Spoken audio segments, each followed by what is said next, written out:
He is. He's getting a whole lot of incoming fire from his colleagues. But as we all know, the Democrats tend to be that circular firing squad. But thank you so much for having me, and it's great to be here with Maura as well. Whenever I speak with elected officials, I always stress that there's two tracks to look at your potential ascension through. One is leadership, which obviously Senator Schumer has gone on, and the other is kind of national voice, which is where AOC has gone, for example. Because if you're going to go leadership in these situations, you often have to take very institutionalist, very tough votes that are about sometimes just preventing worse things from happening. Whereas if you go the track of trying to establish a national voice, you can then have a little distance from those things and exercise more of a free voice around them. So that's a dynamic I think you're playing out. And I do think that all of these leadership dynamics are always looking for a moment that is going to crystallize kind of some circumstances that have been churning below the surface. People have been unhappy with the last few Senate cycles.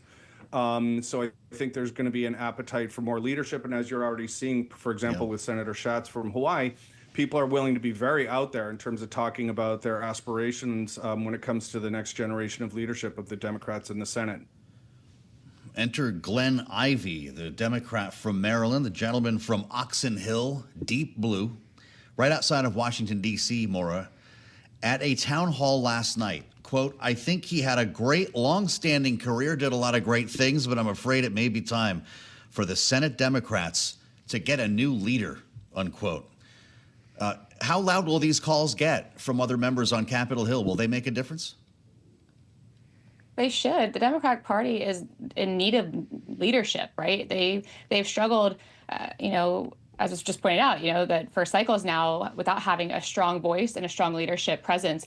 And I think Dean Phillips during the last election, presidential election, called this out. He said it's time to pass the torch. And that was refused to do so until June of last year when Joe Biden was forced out of the race by somebody like Nancy Pelosi, who, by the way, will be 85 later this month, who has a net worth of almost $250 million. And she's ruled with an iron fist. She's somebody who has had a long career, but is still pulling the strings in leadership but not necessarily putting herself out there as much. But she certainly picks her moments. I do think the Democratic Party needs to find its own identity again and decide what their fight is about. If it's simply to be against Trump, that's obviously not working for them. They need to be for something as well. And I just think that this superiority complex that we've seen play out isn't going to be helpful and isn't really resonating with voters. So at this point, I think the calls for new leadership and new direction is going to be louder and louder.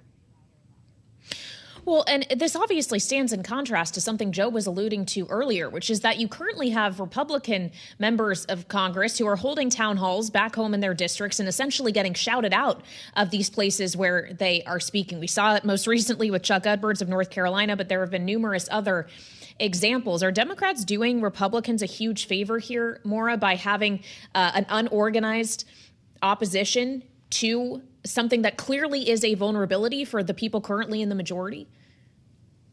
They're certainly not helping themselves, but yes, I think there is going to be ripe opportunities for Democrats to point out the failures, perhaps, of what was promised to them at the 2024 election and what's not being delivered. But instead, they can't find that voice. They can't find that path because they don't have leadership. And again, like I said, they've kind of operated from this moral superiority standpoint that isn't resonating and comes across as arrogant. And so at the end of the day, voters feel very left behind. They feel very dissatisfied with their government. And I think that you're seeing a lot more people who don't feel as though they belong to either party. And we saw it kind of in the last election as well, this political homelessness that we're watching play out. And I don't know that either party is doing a good job of explaining, I'm actually here for you, and here's how I'm going to do that for you. Here's why, and here's how. We're not seeing that. And I think as we get closer to the midterms, that's going to be a bigger problem for both parties, truly. Well, let's name names here, Roger, because it's easy to talk about kicking somebody out. It's a lot more difficult to replace them with someone who can get the support of the Democratic caucus. Everyone's looking at AOC. This is the whole conversation right now in Washington, which leads me to believe that may not be very likely. The conventional wisdom is rarely the direction we're going in here. Let's be honest. Chuck Schumer is going to be sitting in that chamber a couple years from now, isn't he? I don't know that that's as clear a certainty as you might think. We live in an age, and you can look at everything from the Iowa caucus, for example, which at least on the Democratic side, it's all but completely toppled, where anyone who thinks that there's some fixed cultural icon that's impervious to the trade winds, I think doesn't realize how rapid the change can be in this particular day and age. And so I think it wouldn't take much for someone to come out and declare a candidacy now, for example, and then for concurrent with Senator Schumer being primaried as another example, to bring about a situation where he himself shows himself the door. And that's just the era that we live in. The age of cultural icons being able to withstand attack after attack after attack is over. Well, so when we consider the battles that are still ahead, knowing Congress will be coming back into session next week, Roger, they're expected, at least on the Republican side, to start dealing immediately with budget reconciliation and that whatever that architecture ultimately is going to look like. What does Chuck Schumer or Democrats as a whole need to do to counter that, knowing that it's expected to be a party line thing? They don't really have a role.